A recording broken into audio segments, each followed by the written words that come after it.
Hey guys, welcome back to the channel. As you guys can see, we are in the main bay right now, and today we're going to be kind of revealing a new project on the channel, a new vehicle actually.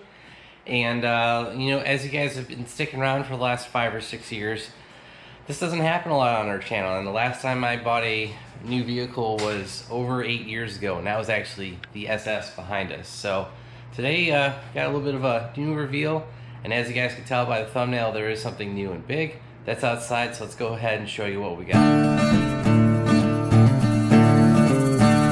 We have a brand new 2022 Chevy Silverado Zr2. It is glacier blue in color and pretty much has every option that you guys can order from the factory. So this is the Zr2 package. It does have the DSSV shocks and all that.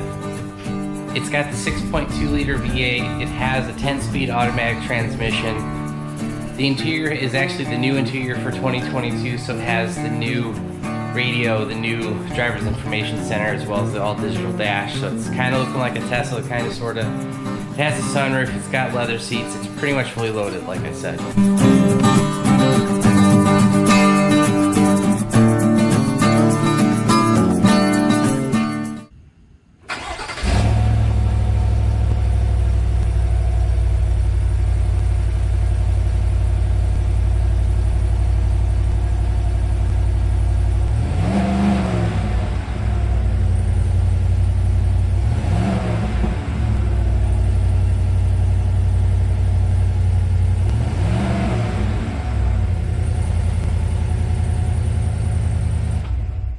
So yeah, there is my new Chevy Silverado Zr2. Guys, I was not planning on buying this truck. It kind of just happened. I was starting to look at newer vehicles because I'll be honest, with the price of diesel it's been over the last year, the Duramax, it's got 233,000 miles on it, and it's been quite expensive to operate. So I was really looking for a gas truck as a daily driver. I wasn't really looking for another diesel. And as you guys know, the price for everything in the last couple of years has just skyrocketed. And so this Zr2 was actually quite expensive. Now, I normally don't talk finances on this channel, but I'm just going to be 100% honest with you guys. I was actually looking at a gas 5.3 truck locally, but guys, I'll show you some pictures of that here. This was at a local Chevy dealership, and they were charging $78,000 for a 5.3 liter truck.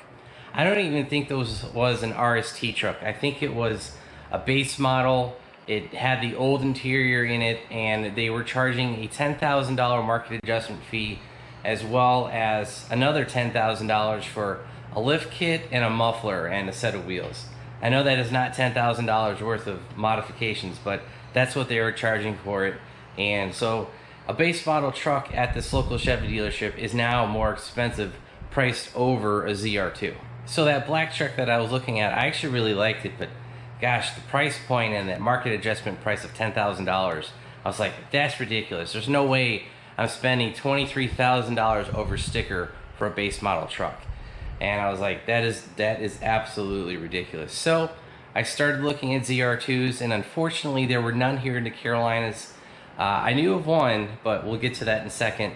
So there was none locally, there were none in the Southeast, or if they were, they had already sold them out for 2022, and we were going to have to wait until 2023 for that new model. So, you're basically ordering a truck, with the chip shortages and everything else going on, with all that. I had no idea when a new truck would even be available, like actually to when I could take delivery. So I've been talking with a friend of mine, Matt. Actually, you guys will have seen his Corvette on the channel. I'll have a link to that video up above. I did a review of his Grand Sport like 6 or 7 years ago when we traveled out to Denver, Colorado area, and we did a quick review on that car, like I said, many moons ago. But he moved back to New York and has bought a lot of Camaros, trucks, Corvettes through one dealership of Bachman Chevrolet up in Wellsville, New York. So my friend Matt had a buddy at the dealership, basically the owner and manager of the dealership, and he was like, hey, I've got a friend looking for a Zr2, because I've been showing Matt the pictures of the black truck that I was looking at, and he got the dealership information for me, and so I reached out to them, and because I think between Matt and his dad, they've probably bought between like 10 and 20 cars and trucks through these guys, so they've got a very good standing relationship. And he had a Zr2 sitting on lot that I found out later had been sitting there since May. I got on the phone with the owner of the dealership, and they were willing to let the ZR2 go for sticker. No market adjustment price, no overpayment, no overinflation. Well, I guess we're paying inflation, but that's a whole separate issue. But yeah, so they were offering the truck at sticker, and so my truck has the newer interior, like I said, has pretty much every option on it that you guys get. It has the folding rear tailgate, it has that sliding rear window, it's got the sunroof, and it has the technology package. So like I said, it has pretty much everything that you could do on a ZR2. And so I basically made a deal there. I was like, hey, I'll pay sticker. I worked with the finance people, gave them a deposit, you know, then I provided them a wire transfer for what I was gonna put down for the rest of it, and then we financed the rest, like I said. So I bought the truck on Monday, and of course on Tuesday, Chevrolet decides to release the 2023 Chevy ZR2 Bison information. And it just, the timing was quite ironic, because the Bison, all that the Bison is, it's a blacked out upper tailgate, it's some stickers, I think the suspension's even the same. The only thing that the Bison has, it's got different front and rear bumpers, and it's got some undercladding, basically protective shielding that you could buy separately. You just go buy it from Chevrolet. But that's all made by a company called AEV, I think it's like American Expeditionary Vehicle, something like that. But they've made a bunch of parts for the ZR2 Colorado Bison, as well as whatever the AT4X, I think they're called that next year. AT4X, as well as the Canyon, whatever the off-road package for that. I bought the truck on Monday. They got their financial information, all that stuff was worked out, and they shipped it on Thursday of that week, but I actually happened to be out of town.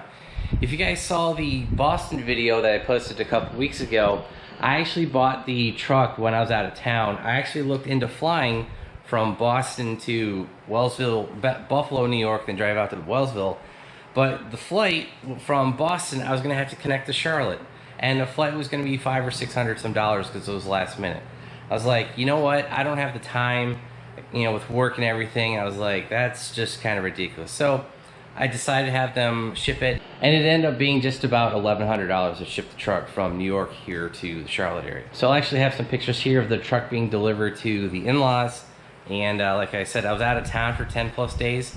So in the time I bought the truck, they shipped it, I managed to get home, and that's right when I caught COVID. If you guys saw the Boston video, you guys know that I've had COVID for the last week. So I'm actually kind of filming this after the fact, but it is what it is. So, but yeah, so I was sick. I drove up there, felt ill. They just gave me the truck keys, got in the truck, and I came home, and I went on this past Monday to go get tested, and I tested positive for COVID, like I said in the previous video. So yeah, I basically drove the truck home, and it sat here for a week. Actually, it sat here for almost like 8 days while I got better from COVID. And unfortunately, the dealership did not send me a temporary tag, so I really couldn't drive it. I had only a transportation tag, and that was only good for shipping it. So I finally started feeling better. I went to the DMV this past Friday, got the tag for it. But yeah, between being on vacation, catching COVID, and having a truck delivered, it's been kind of a weird week. I have driven the truck now that I have tags on it and we're legal, so we're good there. Oh, and I've also had insurance on it since day one, so we're all good there. So I won't be modifying the truck that much. I'll be just doing some bolt-on stuff, if that. I kind of wish it was a little bit louder. You guys did see a cold start, and it wasn't very loud at all. I would look into a Corsa catback, but of course, this being a ZR2, it's got different mufflers, different tips and all that. Well, it doesn't really have tips because they tuck up underneath the rear bumper. So yeah, I mean, stuff like that. Plus, the truck does have a 3-year, 36,000 mile warranty on it. I really don't want to avoid that if I don't have to. And I did not buy an extended warranty because I bought one on the Corvette. I literally used it once, and all it saved me was a pair of brake pads. And the SS, I didn't buy the extended warranty because I never needed it. So, you know, hopefully with my Chevrolet, good warranty goes forward. So yeah, so for the next 3 years we won't be doing too many engine modifications. And the other thing is, I'm not even sure if you guys can tune that truck. That's the one thing I haven't found out about. I know the older ones you could. I think you could tune up to 2021, but I don't know if they've done any encryption or anything from HB tuners. I haven't seen them updated for 2022, so we're just not sure. But an LT4 supercharger would be pretty sweet on the thing, just saying. But that's for a future project way down the road. So yeah, we've got a ton of projects for the Corvette, the Duramax, as well as the ZR2. If you guys want to see that, make sure you hit that subscribe button, turn on your bell notifications. And if you guys want to help support the channel, especially with that new expense that we got sitting out in the driveway, make sure you check out our website, BonecrrusherSS.com. Any contributions that you guys make there go right back in the channel, the truck, the Corvette, the garage. Basically help operate stuff around here. So thanks guys. Have a great one.